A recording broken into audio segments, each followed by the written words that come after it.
Hi, Cutie Pies. It's Nikia, and I am coming to you with season 1, episode 3 of The Nevers, called Ignition. Sorry. And I actually love this episode. It was one of my favorite episodes so far because I feel like I can understand the characters now and what the roles that I think they're going to be playing. So I enjoyed this episode. Plus,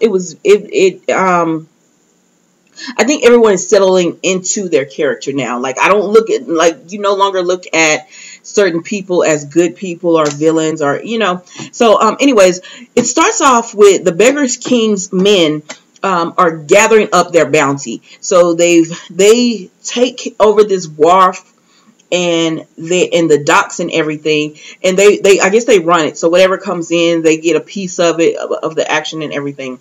Well, Bonfire Annie shows up, and she puts a halt to all of that because she lights one of the carriages on fire. And she lets them know that to tell the Beggar King that this is her territory now, and if they have anything to say about it, then they can just take it up with her. So and so that's the Beggar King's men run off because they don't want to go against her with all that fire and stuff. They don't want to get burned.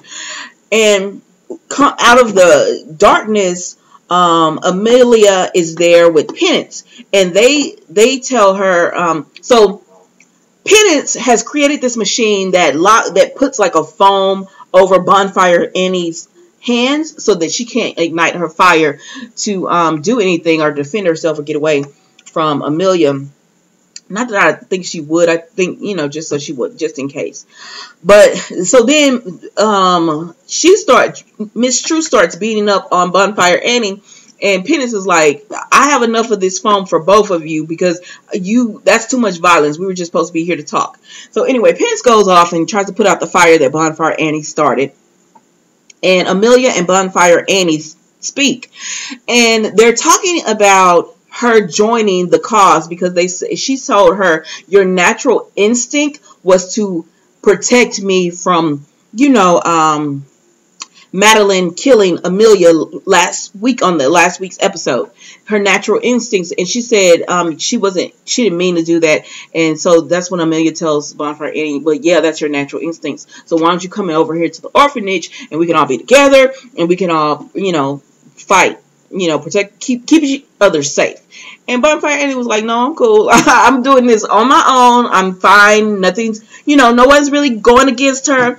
And she tells Bonfire Annie, like, you have enemies you don't even know about. Right now you're doing okay, but at some point you're not going to be able to do this by yourself. Like, you have people that dislike you that you don't even know of. So anyways, the whole thing about that was Annie said no. She didn't want to do it. But then Penance comes back, and Penance is high because the thing that Bonfire Annie blew up was opioid. And so it's all smothered, it's blown to smithereens, and it's smoking in the air because it's burning and everything. So she's went and accidentally got high. And so that's pretty much how that whole thing went. So then we see Amelia sitting in her chair, and she slaps herself. Now, was she doing this because of the drugs? Was she doing this because I don't know what's going on with her, but there's more to her turn than just her seeing into the future. I think because Madeline said she can change faces, and she says this isn't my face. Like, she keeps hinting that the body she's in is probably not her original body, or I don't know what's going on. But anyways, Dr. Horatio is there. Because, they were in drugs and all that kind of stuff. So he's just there to check on them. And he's fussing at her because he says Penance doesn't need to be doing these kind of dangerous missions with you. And, he doesn't even want her doing it. So, but anyways, as they keep talking, we find out that he and Amelia had a relationship. And apparently he cheated on his wife with her. So I was like, okay. So then we know that he said he sits at his dinner table and he feels guilty because he's cheated on his wife with her. And I don't know if, like, how it ended, if he just felt so bad that he just ended it that way. But she was like, you can't be mad at me because I don't feel bad, or I don't feel guilty, the guilt that you feel about, our past relationship. You can't be upset with me about that. But anyways, he's upset with her, and he's tired of coming over there and fixing up on her, is what he pretty much saying. Like, stay out of trouble or whatever. So then we see, so Mary is in there. She's just playing the piano, singing tunes or whatnot. And Amelia comes in, and everybody kind of gets quiet. And she's like, listen, keep doing what you're doing. Like, and Mary was like, well, this isn't the song that Miss True wants to hear. But Amelia is just like, listen, it's fine. Because if it's, we all have to do things, and probably having lively music and playing and laughing and enjoying yourselves will probably make the song come faster than trying to stress out and trying to make the song come. And so, but she feels like, okay, so they treat her, because she is over the orphanage, they treat her like the teacher, that the mean teacher that you got to be quiet whenever she comes into the room. And she doesn't really like that. She's like, listen, I told y'all to keep playing, keep laughing or whatever. But anyways, Penance comes out, and Penance says she's created an amplifier for Mrs. Bright's voice, for Mary's voice. So it's going to be able to reach further for all of the people who need, who are touched. So they're excited about that.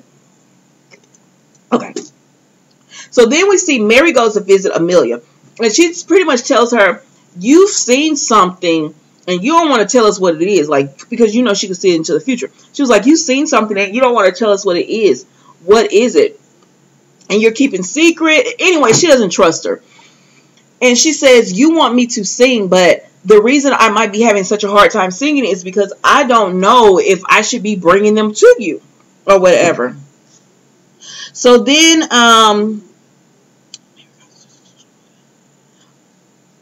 okay, so then we see Hugo. Okay, so Hugo has this woman named Dominique in the room or whatever, and he's being intimate with her, and he's waiting for her to feel the light.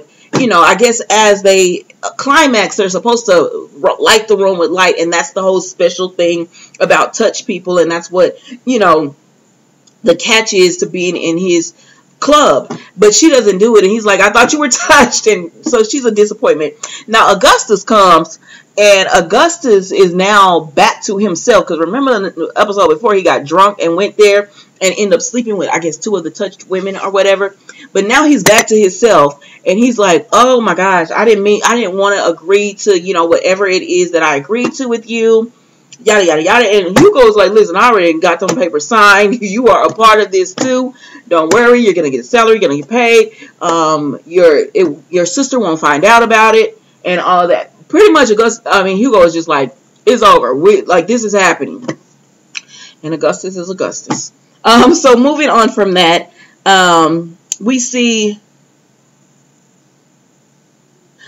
Lord Matin is, okay, so we go to Lord Matin's place, and he's getting a telephone installed into his place, right? And while he's getting the telephone installed, his, I guess she's over everyone. What do you call those people? Anyways, so his, the head servant is, she's over everyone anyway. So she can talk a little bit more freely to him than anyone else. So she tells him that the telephone will be installed and everything, and he's not really happy about it, but he was like, okay, I'll do it anyways. And she was like, well, hopefully you can bring a missus. They want a family to take care of, not just him. And so he tells her, no, there's not going to be a missus coming up and through here, and fire the stable boy for saying that or whatever. And so then we see him get in his carriage, and he rides off. And we see that his wife has died, and his daughter, it looks like he had a daughter, and they are also, she's also died as well. Then we go to, okay, so the Beggar King is angry because Bonfire Annie has took his loot. And so he's like, how did y'all let her take this? Like, okay, I understand she has fire, but y'all have guns. So how could you possibly let her, get away with all this loot? And, they're pretty much like, I guess, like, listen, sometimes you just gotta be there. Because, yes, they had guns, but it was like she caught her. she caught him. She got the drop on him. So they were not expecting that. And so this young guy steps forward, and that's pretty much what he says. We were not expecting this, and he was gonna, I guess, kill him. But he looked at him and he saw he was fresh, and he was like, you know what? I'm not even mad at you. At least, because he turned around and tried to do something. He was like, I'm not mad at you. But he was like, but this man, he's been with me 8 years. I don't know what he did with him. He took some kind of body part out of him. I don't know if he killed him doing that or if he just, I don't know. It was pretty nasty. And y'all know how I get when it comes to that kind of, like when it comes to that stuff, I fast forward. So we see that the detective has a note left for him, and nobody in the station knows who left the note. But the note says, meet me at this certain spot right now. So he goes. Okay, so then we go back to Lord Matton's house, right? And they go downstairs because the man who's working on the phones needs to go down to the attic. And so he goes down there, and it's something down there. But we don't know what it is. But it sounded like it was a bang. I don't know what it is, but something's down there. I don't know if... Because they did focus on his daughter a long time when they showed the deaths of his wife and his daughter, because they showed their tombstone. And they did focus on that a long time. So do you think it could be his daughter down there? Like she's touched and he doesn't want to admit that she's touched? I don't know. That's what I'm thinking it is. But who knows? You never know with these kind of shows. Okay, so then as they're going about, Pennant sees a flyer. And I think her name is Myrtle is the one, because it's in a language that Myrtle knows. And so they see this flyer and they're like, this is not our house. But it was a flyer for the touch. Remember, Cassidy last episode had that same flyer. So now they see the flyer and they're like, who are these people? So then we see that... Okay, so the detective finds out that it was Hugo was the one who sent him the note, because he's sitting there drinking and waiting for whoever was supposed to come, and then Hugo gives him another note. The barkeep tells him, I'm sorry, I was told to wait 2 hours and give you this. So he sat there 2 hours, y'all. And so it's a note from Hugo that said, this is what it feels like for your time to be wasted. Now, mind you, you would think that the detective would have just got up and left, but he doesn't. There's a man in the doorway. He drinks a little bit more, and there's a man in the doorway. And the detective gets up and follows this man. And I'm like, okay, what's going on? Maybe, thinking maybe this is part of the plot. But the man is kind of suggestive, and the detective keeps following. And then when he gets there, the guy opens the door, and it's Hugo in the room. And he tells the detective, I think you want to get caught. So that's when you kind of figure out, what's going on here? And the detective says, the barkeep told me that you were here. And he was like, I know she didn't tell you that. We've been friends for a number of years. She would not have given up that information to you. Or whatever. So the detective is lying. He was going back there to follow that man because he wanted to get something from the man. And so then he and Hugo talk, and we find out that the detective and Hugo have actually been intimate with each other, and that's why Mary left him at the altar. Because remember last week we found out that he was engaged to Mary, but she left him at the altar. Well, now we know why, because she knew he didn't want her. He was just going to probably use her. I think he loves Mary, but it's more of a friendship-like love, and he was going to use her as a beard. So that's really why he wanted Mary, or whatever. And then, I don't know what Hugo feels for the detective. I'm like, y'all are confusing me. Like, do y'all like each other? Are you just using each other? I'm not sure, because the detective said I was drunk. I was blind drunk when it happened. And then when he's leaving, Hugo says, you were blind drunk the first time, or whatever, which leads us to believe that it happened more than one time. And, he wasn't drunk the whole time. Anyways, so that's that with the whole detective and everything. So then Horatio, Lord. So Horatio is coming out from healing someone, and this man walks up to Horatio and he says, I got the carriage, I promised you, your new carriage. And Horatio was like, oh my gosh, I didn't know you were going to really give me that. So Horatio just goes into the carriage and everything. And Madeline is in there and she's sick. Because you remember last week, Amala shot Madeline in the chest area. So she hasn't been able to get healed anywhere because, you know, she's crazy and she's killing up people. So she can't just go to the hospital. So she finds him. And I'm just going to finish this up right here. He heals her. He agrees to heal her. He says that, she says when she was in her, with the doctors and everything, y'all remember when they used to torture her, she remembers him, there being a black man, but she thought she made that up, and he was like, no, I was there and everything. But I don't think he was one of the doctors that did that to her. But he was like, yeah, I was there. So he heals her, and she she soon finds out that him and Amelia have something closer going on than what they're saying. But anyways, that's how all that went down. With them. So it was nice not to see her be so crazy. You know what? Because she's a really great actress, so it was nice to see her interact with him. I think they have a nice chemistry, and I wish they would let them have more scenes together, because I think that could for him to be so stable and level-headed and clear-minded, and then for her to go on her rants and everything, I think that would balance as far as being some type of friendship or something to bring her down from the part that they have her on, you know? So anyways, so they tell Amelia about the flyer that they find. And so she's like, okay, come on, Lucy. So Amelia and Lucy go,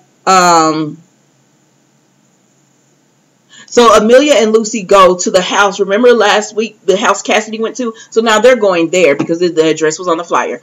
And they knock on the door. But before they knock on the door, did you see the guy with the cuff on the arm? I don't know. Because he was looking this time too. And I'm like, if he's an extra, he's the best extra. You got a part in this show without having to really do anything. But anyway, so the woman that let Cassidy in this time, she comes, and Amelia, but before she can get to the door, they blow the door in, and they start whooping up on her, and then one of those machine things comes out, and they whoop up on him, and Lucy's like, what in the world is going on here? And so they find this big book and boxes of enough stuff to load boxes. I think she loaded two boxes or so with information on these touched people that they've been torturing and just they've treated badly. They've abused. And so she loads all this up, and she's I'm going to Miss Bidlow, and I'm like, girl, don't go there, because Lavinia, she knows that they're doing this. But anyways, so Lucy takes the woman back to the orphanage so Desiree can get to her, because Desiree makes everyone say just talk. And so Amelia is going to talk to Lavinia. Okay, so then we see Mary and the detective are talking. Oh, before that, we see that they let the man with the shooting arm. Remember, he killed a lot of people at the opera. Well, they let him out of prison. And I'm like, what's going on? Why are they letting him out of prison? But they did. So they let him out of prison. So we see that part of it. And then we see Mary talking to the detective. So he's went to the orphanage to visit Mary, and it's a nice little conversation. It's just like she tells him she loves him. She'll always love him. She knows about, that he's gay and that he hates that part of himself, because, back then you couldn't be like that. He hates that part of himself, but she loves him and she doesn't care about that. She don't want to be with him. She didn't want to be with him because she wanted, a family and everything, and not to be someone's beard, but they were just going to be friends or whatever. It was a nice conversation. And he asked her if she sings again, could he just listen, even if, he knows it's going to be a song for the touched and everything, but if he could just listen in. Now, I forgot to mention this, but Hugo is mad at the detective because he's like, I want more touched people. So he was the one that did the raid on the orphanage, because he thought, okay, if I do a raid on them, they'll get scared and run away, and then they'll need somewhere to go, and they could come work for me. Because he's like, I pay them, I provide them with safety, I provide them with a place to stay and all of that. So come work for me. I mean, that's cute and all if they want to be prostitutes, but they don't want to be prostitutes. And that's what the detective tried to tell Hugo, like, why would they leave with the safety of being able to be exactly who they are, not having to sleep with all these different people to be with, like, they don't want to do that. But anyways, so we go back to Mary, and she and the detective just have a really nice conversation about the just being friends and everything. And she tells him if when she sings, she'll let him know.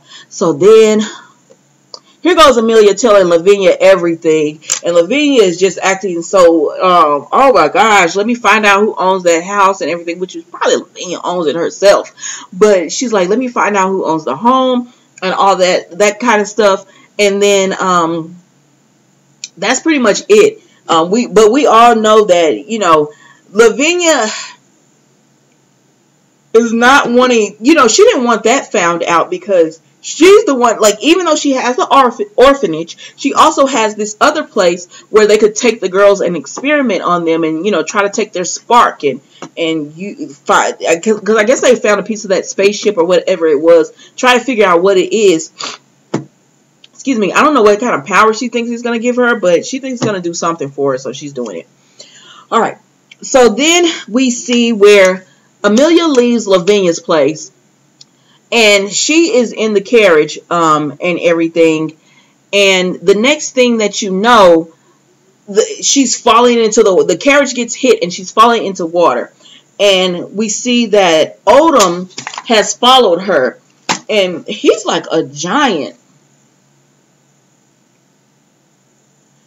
Okay, he's like a giant. He's literally walking on water. Like, she's having to swim to try to get away from him. Look at me doing the swim emotion. She's trying to swim to get away from him, and he is walking on the water. And I was like, oh no, she got this. So they start fighting. And so every time she tries to come up, you know, to do something, he can literally step on her. So he keeps stepping on her, so she's trying to figure out a way that she can beat him. Eventually she does, and he has this chain that he was trying to catch her with, but she ends up wrapping it around his neck, and that's how she was able to escape, because, you know, she had to, you know, put him to sleep so that she could try to get away. I'm trying to be sensitive because, you know, YouTube gets the flagging for stuff. So she had to put him to sleep so that she could go and be free so that he wouldn't kill her. So, but she did it. Okay. So while this is going on, at the other end, at the orphanage, we see that they get the woman to speak. And so the woman starts talking, and it turns out that she had a daughter that was touched. And her daughter could change liquid, I guess, into water. And the woman felt like it wasn't right. And so we find out that it was a young man. He liked the daughter and everything. But what ended up happening was she killed her daughter. They drowned her daughter, and she said her daughter was fighting, and she turned the water very clear because she was so confused that she didn't understand. And her daughter was actually pregnant, so she killed her daughter and her grandchild. And so that infuriates Lucy, because we finally find out that Lucy had a baby, and it was the only person in the world that she loved genuinely, and because they needed her and loved her back as well. But when the baby was 6 months, Lucy didn't know she was touched, and so she picked up the baby, and all the bones broke. So that's how she killed her. So she killed her baby. And so I was hearing this woman say that, it just Lucy was just upset, so they had to let her leave. And when they let her leave, Mary, all of a sudden, she's like, okay, so this is why we have to bring people here, because, you know, she was questioning that, but now she knows we need to bring them here so they can be safe, because, like, look, these are family members who are turning on their loved ones because they're afraid of them. So she's like, I'm ready to sing, and make sure Lucy is there. All right, so okay, so they get together, and Mary's about to sing. They got the amplifier going and everything. Miss True makes it. She lost her dress, you know, in her fight and everything, and she's on a horse. She looks, you know, she made it though. And so Mary gets in the middle, and she starts to sing.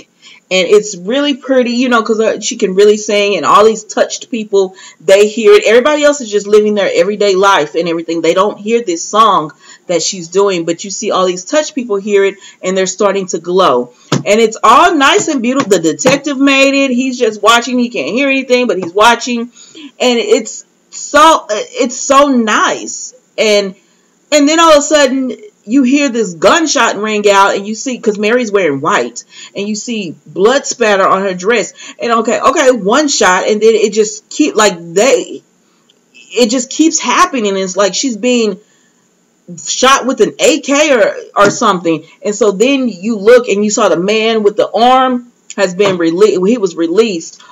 And so that is who they released him from prison.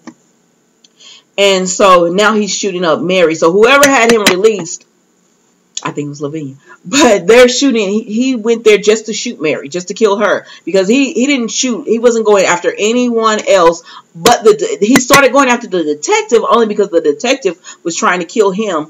And, you know, Horatio wasn't there. So Mary pretty much, you know, she's gone. She died. Like, she was shot so many times that there was nothing that anyone could do. So Amelia runs out there to her and tries to, you know, hold her and everything, but she's gone already. And so they are devastated because, you know, Lucy, because her voice was hope. They say whenever she sings, it was just hope for them to have a brighter future. And now, like they just killed it. They killed the voice, which was the hope for them.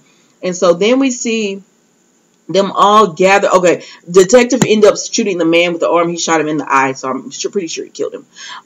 So then we see them all gathered together, and Amelia has blood on her dress and everything, and they're walking, and they see Bonfire Annie stands in front of them, and she lights, you know how she does her hands, she lights her hands up, and she puts it to the back of her, and you see all these touched people heard it, and they've come. So even though Mary did die, and that was sad, her purpose and for the mission was to bring them there, and she was able to do that. Unfortunately, she died while she was doing that. Oh, and the guy that Amelia was fighting, Odom, the Beggar King. So I think the Beggar King brought them there because he probably thinks that Amelia and Penance had something to do with Bonfire Annie, but they were just there. They had nothing to do with his shipment being messed up and everything. But anyways, that was it. That was the Nevers. It was a really good episode. I was just shocked when she got shot. I was like, what is going on here? But it was a really good episode. I think the writing is coming together because you can understand, like, you're starting to get the characters more. And, you know, the more that everything is revealed, it just makes sense. Like, it makes sense now why the detective in here, because I'm like, why is he taking this crap from him? But it makes sense now. And it also makes perfect sense why Lavinia would release that guy, get that guy released from prison. Now, I'm not saying she did, but I think she did. She was the one. Because if Mary calls all those touched people, who's she going to get the experiment on? You know, so I think she did it. But, so that was it. Don't forget to like, comment, and subscribe. I will see you next week for the Nevers.